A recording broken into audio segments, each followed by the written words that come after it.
So, nandito na ngayon si Madam. Chine-check, nire-receive yung delivery namin kung tama and kung may damage or kung kulang. Kailangan yung gawin yan para sa efficiency ng operations nyo. So, meron tayong tatlong rules para sa operation ng business. And yun ay number 1, efficiency. Number 2, efficiency. And number 3, efficiency. Importante na ganun para hindi pa ulit-ulit yung ginagawa and makasave ka ng time and effort as well. Okay na ba, Madam? Ayos ka na ba dyan? Ayos na mga products mo? Ganun talaga, dapat meticuloso ka. Every detail alam mo and chine-check mo. Kasi minsan, hindi may iwasan, meron tayong BO or back order. Yung mga factory defect, hindi natin pwedeng ibenta yun kasi masisira tayo sa customers nun. Kasi Wednesday is panel day. Tig-ubos ng pera kasi wala lang po tayong naiwan na display. Yan ang stocks na dumating Daming stocks, wala ng pera. Kaiyak. Ubus na. Ha?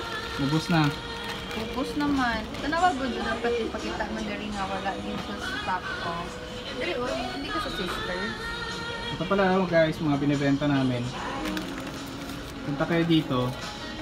Michelle Store. Located at Sayak Mega Market. Mega Market. Dito lang sa may terminal. Terminal Balila.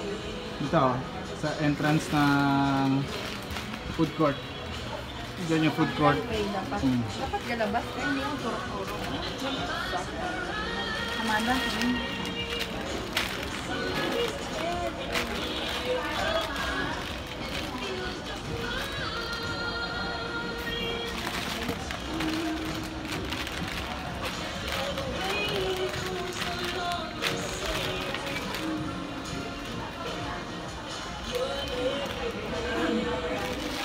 Andito na kami nag-arrange ng products and display para mas attractive and makuha kagad yung attention ng mga customers.